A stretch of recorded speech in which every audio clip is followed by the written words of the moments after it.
My name is Chris Watts. I'm doing my communication speech for Brenda Armentrout, and welcome to Broomfield, Colorado. About 70 degrees, and it's awesome outside, so welcome. I'm doing my speech on relationship deterioration and repair, and this is my PowerPoint to help me. Deterioration. The relationship begins to fall apart, crumble, or fail. You have weakening bonds. You get bored of the everyday routine, and you get distractions such as work, hobbies, relationships, no matter how harmless, even at the job. You might meet a new person, and it could strengthen into something else, and could weaken the bond you have with the partner you have. You spend less time with each other, and sometimes you have no time to maintain the relationship. Sometimes in a relationship, you maybe make promises that can turn into a major betrayal, or minor arguments that could turn into things where you could say spiteful comments, which turn into bigger problems. The first phase of deterioration is interpersonal dissatisfaction, which is when you become unhappy with all the everyday interactions with you and your partner. You also begin to view your future with your partner as a negative future. And the second phase is interpersonal deterioration, which you start to grow farther and farther apart. You share less of your free time with each other. You have more awkward silences at dinner, or when you're just out by yourself, you don't talk at all. You disclose less of your feelings, and you show less affection toward each other. When you have good communication, you show more nonverbal communication, which is the majority of the messages we send, like through gestures, facial expressions, eye contact, the tone of your voice. And there's many types of forms of communication these days, and it's the most successful groundwork for relationships. A few quotes that I've done research on from Elaine Schemberg: all relationships problems stem from poor communication skills, which is very true. And another quote from Schemberg and Sorjan: you can't communicate while you're checking your BlackBerry, watching TV, or flipping through sports section, which is very true. With technology nowadays, you'll be on your iPhone, your BlackBerry, at a restaurant, and you'll see two people at a table, and you'll see both of them on their phones, either Facebook comment status, or maybe playing a game, and there's no communication at all. Commitment is the degree of commitment affects your relationship. According to Hirofumi, not surprisingly, commitment is especially strong when individuals are satisfied with their relationship, and grows weaker as individuals become less satisfied. You have to ask yourself 3 questions when you're in a relationship. Do I have a desire to keep this relationship going? Do I have a moral obligation to stay in this relationship? Or is it a necessity for me to stay in this relationship? According to my research, sometimes a necessity could be children. Sometimes when you have children and your relationship starts to deteriorate, a child could help repair it. All relationships are held together in part by a form of commitment, either based on desire, obligation, or necessity. And when the commitment is strong enough to hold the relationship together, you avoid arguing about minor disagreements, and you support one another. When commitment is weak, the relationship is full of doubt, and the relationship deteriorates faster. You have 2 types of deterioration. You have sudden and you have gradual. Sudden would be an example of infidelity.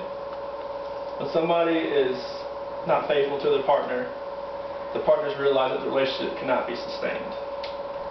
Gradual would be if you met somebody at work, or a new friendship has occurred, and as it goes on, you see that, okay, maybe this relationship has more potential than the relationship I have with my partner.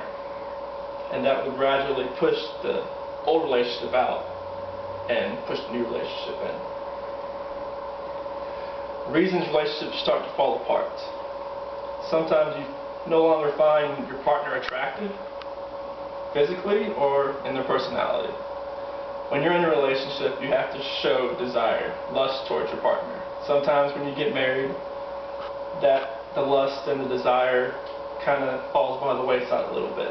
But if you want your relationship to keep going, I would suggest maybe go to a place where you first met, or go bungee jumping, go somewhere that will bring the excitement back. You no longer experience closeness, or when your differences become more important than the similarities, you just pick apart your partner, and you don't see anything that you have in common anymore. You just see something he or she does, and it just gets on your nerves, and you just can't let that go. And you feel you might do better with someone else that you've met. You think that you can no longer that your partner is someone that you can't be with. When you feel you are putting more into the relationship than you are getting out.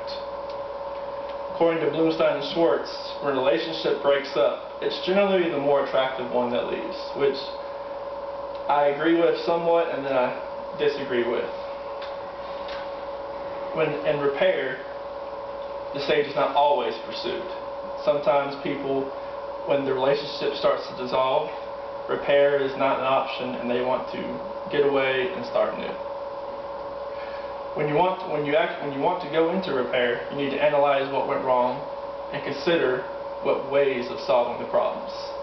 You need to consider changing your behavior or perhaps changing your expectations for your partner.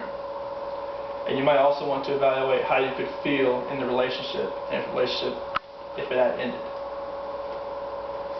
One of the first stages of repair you need to recognize, identify the problem, what changes you need to make the relationship better. Avoid words like always and never. If you say this to your partner, it just makes the relationship makes it backtrack. You'll never get to the repair stage. You need to take responsibility for your feelings and not blame your partner. And you need to be descriptive when discussing grievances. Resolution and conflict resolution. You need to look closely for relational messages that will help clarify motivations and needs. Exchange perspectives and see the situation as your partner does. You need to own your own feelings and thoughts. Use active listening techniques. Listen to your partner. Make sure they feel wanted. Make sure that they know that you're there and not in space somewhere thinking about the baseball game that's coming up or the football game that's coming up, which I sometimes do. Think clearly before saying things you may later forget. Don't just blurt out something. Just think about it. Don't just, if something comes to your mind, then it might be wrong. I do that too. And keep channels of communication open. Always disclose your feelings. Don't keep things bottled up because it will later come back to bite you. Possible solutions. Discuss solutions that both you and your partner win. Don't have a win-lose solution. The win-lose solution, sometimes when somebody loses, you'll have hostility and you'll have resentment. Sometimes they may not show it, but they will be thinking it. Need to affirm each other.